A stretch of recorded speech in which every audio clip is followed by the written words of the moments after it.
ప్రభువైన యేసుక్రీస్తు శుభనామమున మీ అందరికీ వందనాలు. ప్రియ దేవుని బిడ్డలారా, ఒక చిన్న సందేశం కొరకు మిమ్మల్ని ఆహ్వానిస్తున్నాను.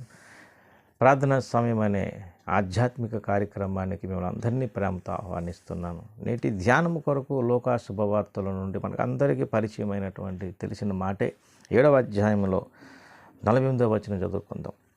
నీ పాపములు క్షమింపబడి ఉన్నవి అని ఆమెతో అనెను.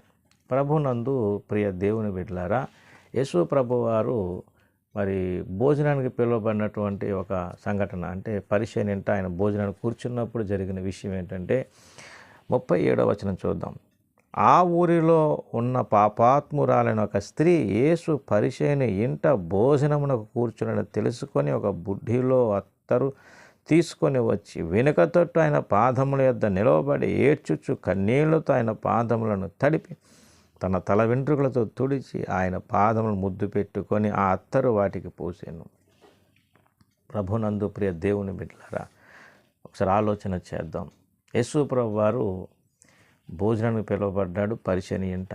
ఏమండి, పరిచయుడు అనే ఒక ఆయన ఇంటికి వచ్చినప్పుడు ఆ ఇంట ఆయన ఉన్నాడని, ఎవరున్నారని, యేసు ప్రభు ఉన్నాడని ఎవరు తెలుసుకున్నారట? పాపాత్మురాలైన ఒక స్త్రీ వచ్చి కన్నీటితో ఆయన పాదాలు కడి ముద్దాడి అత్తరు పూసి.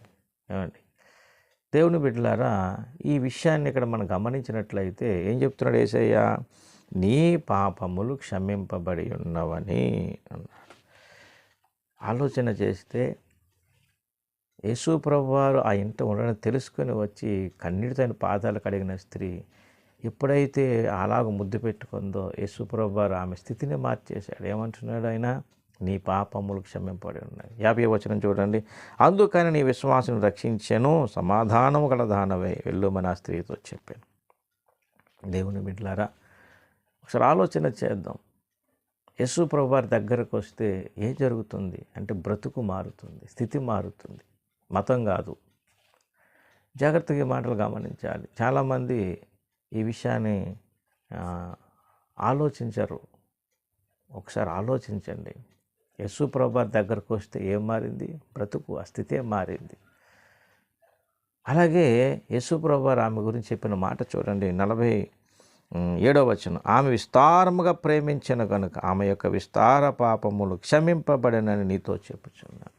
దేవుని బిడ్డలారా, యేసయ్య దగ్గరకు వస్తే జరిగే స్థితి ఏంటి, పరిస్థితి ఏంటంటే మన బ్రతుకు మార్చబడుతుంది, మన స్థితి మార్చబడుతుంది. ఆమె గురించి చెప్పిన మాట మీరు గమనించండి. ఏమన్నారు? ఆమె విస్తారముగా ప్రేమించాను కనుక రక్షణ అనే గొప్ప భాగ్యం ఏమిటంటే మన స్థితినే మార్చేస్తుంది. అదే గొప్ప వరం. దేవుని బిడ్డలారా, అలాగే ఒకవేళ నీవు ఈ సందేశం వింటున్న వారు మీరు రక్షింపబడి అనేకమైన బలహీనతల చేత అనుకుంటున్నాం కానీ మేము ముందుకు సాగలేకపోతున్నాం, దేవునిలో బలపడాలి, ఏదో ఒకటి చేయాలి అనుకుంటున్నాం కానీ వెనకబడిపోతున్నాం అని బలహీనపడుతూ దిగులు పడుతున్నావా? ఆయన సన్నిధికి వచ్చి కన్నీటితో ఆయన పాదాలు కడిగి ముద్దాడు. ఎప్పుడైతే అలాగ ముద్దాడటం అంటే అలాగ నువ్వు ప్రేమిస్తే, యేసయ్యను నువ్వు ఎంతగా ప్రేమిస్తే అంతగా ఆయన క్షమించి మన స్థితి అంతా మార్చేస్తాడు. మళ్ళీ నూతన ఉద్యమం, నూతన బలం మనం పొందుకోగలుగుతాం. యేసయ్య అంటే ఆయన ఎవరు అని నువ్వు ఆలోచన చేస్తున్నావా? దేవుని బిడ్డలారా, ఇదిగో మన బ్రతుకులను మార్చే దేవుడు, మన స్థితిని మార్చే దేవుడు. ఒకవేళ ఇంతవరకు రక్షణ పొందకుండా యేసయ్య గురించి తెలుసుకున్నా, అంటే యేసయ్య దేవుడు అని తెలిసినా అలాగే వెనకబడిపోతున్నావా? ఈ పాపాత్ములైన స్త్రీ వచ్చి కన్నీటితో ఆయన పాదాలు కడిగినట్లుగా నీవు ఆయన దగ్గరకు వస్తే స్థితి మారిపోతుంది, బ్రతికే మారుతుంది. అది గొప్పతనం. అలాగే యేసయ్య నమ్మి రక్షణ పొంది ఆత్మీయంగా వెనకబడిపోతున్నావా? అయినా నీ స్థితిలో మన నూతనత్వాన్ని అనుగ్రహిస్తాడు ఆయన. ఎందుకంటే సమాధానం గల దానివే వెళ్ళు. ఆయన మనకు సమాధానం ఇచ్చే దేవుడు. వేదన, బాధలు, ఇబ్బందులతో ఒకవేళ కుమిలిపోతూ మనశ్శాంతి లేకుండా సమస్యల వల్ల చిక్కుకుపోతున్నా, పాపము నుంచి విడుదల పొందిన ఈ సమస్యల వలయంలో చిక్కుకొని దేవుని సన్నిధిలో ముందుకు సాగలేక, అంటే ఆయనలో ముందుకు నడవలేని బాధపడుతున్నావా? తప్పకుండా ఆయన దగ్గరకు వచ్చి మొరపెడితే కన్నీటితో ఆయన పాదాలు కడిగి ముద్దు పెట్టుకోగలిగితే తప్పకుండా దేవుని కార్యాన్ని చూడగలుగుతాం. కనుక సందేశం ఉన్న దేవుని బిడ్డ ఆలోచించండి. యేసయ్య దగ్గరకు వస్తే మారేదేంటి? బ్రతుకు. రక్షణ అనే వరము ద్వారా గొప్ప కార్యాలు నువ్వు చూడగలుగుతావు.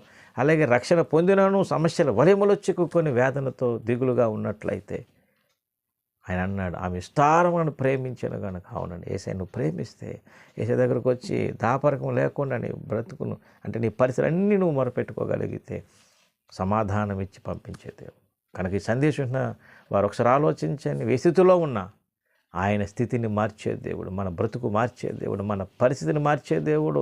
అదే ఆయనలో ఉన్న గొప్పతనం, అదే ఆయన మన పట్ల చూపే ప్రేమ. అందుకొరకే ఆయన కలవరి శిలువలో మన కోసమే చనిపోయి తిరిగి లేచి ఆయన కలవరి శిలువలో చేసిన ఆ యాగమును మనం గ్రహించగలిగితే, ఆలోచించగలిగితే తప్పకుండా యేసయ్యలో ఉన్న ప్రేమ, యేసయ్యలోని మంచితనం అర్థమవుతుందండి.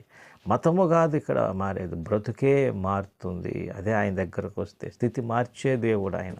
అందుకోసమే కలవరి శిలువలో ఆయన నల్లగొట్టబడ్డాడు, రక్తమును చిందించాడు, శ్రమపడ్డాడు, చనిపోయాడు, సమాధి చేయబడి మూడో దినం తిరిగి లేచాడు. ఆయన చేసిన ఆ యాగమును మనం గ్రహించగలిగితే, ఆ శిలువ యజ్ఞము ద్వారా మన బ్రతుకులను నూతనపరిచి మన స్థితిని మార్చే దేవుడు ఆయన. అలాగే రక్షణ పొంది సమాధానం లేక వేదనతున్నా మళ్ళీ ఆయన దగ్గరకు వస్తే నీకున్నటువంటి ఆ స్థితినే మార్చేస్తాడు. ఏంటనగా మళ్ళీ నూతన మనసు, నూతనత్వాన్ని అనుగ్రహిస్తాడు ఆయన. కనుక ఈ సందేశం ఉన్నవారు ఎవరైనా కానివ్వండి, యేసు ప్రభువు దగ్గరకు వస్తే అంటే ఆయన సన్నిధికి వస్తే, ఆయన దగ్గరకు వస్తే మన స్థితినే మారుస్తాడు ఆయన. రక్షణ ద్వారా మొత్తం మన బ్రతకంతా మారిపోతుంది. రక్షణ పొంది ఈ సమస్యల వలయములో చిక్కుకొని శోధనలో పడి ఉన్నాం, అయినా ఆయన దగ్గరకు వచ్చి ముద్దాడితే తప్పకుండా మళ్ళీ నూతన మనసు, నూతన అనుభవాలతో ఉజ్జీవాన్ని అనుగ్రహిస్తాడు ఆయన. కనుక ఈ సందేశం వింటున్నవారు ఆలోచించండి. నువ్వు ఎక్కడున్నా, ఏ స్థితిలో ఉన్నా, ఏ పరిస్థితిలో ఉన్నా ఆయన దగ్గరకు వచ్చి యేసయ్యతో ఒక్క మాట చెప్పుకో, కన్నీటి తన పాదాలు కడుగు. తప్పక మన బ్రతుకులు మార్చి నూతన బలము, నూతన శక్తి, నూతన ఆశీర్వాదాలతో నింపి మన బలపరుస్తాడు. దేవుడి అట్టి కృప మీకు నాకు అందరికీ దయచేయను గాక. ఆమేన్. ప్రార్థన చేసుకుందాం. పరిశుద్ధమైన మా తండ్రి, స్థితి మార్చే దేవుడవు నీవే కనుక ఈ సందేశం ద్వారా మాలో నాలో అందరిలోనికి నూతన ఆశీర్వాదాలతో నింపి నడిపించి మహిమ పొందమని యేసయ్య పరిశుద్ధ నామముని ప్రార్థన వేడుకుంటున్నాను తండ్రి. ఆమేన్. అందరికీ వందనములు. దేవుడు మేము దీవించి ఆశీర్వదించును గాక. ఆమేన్.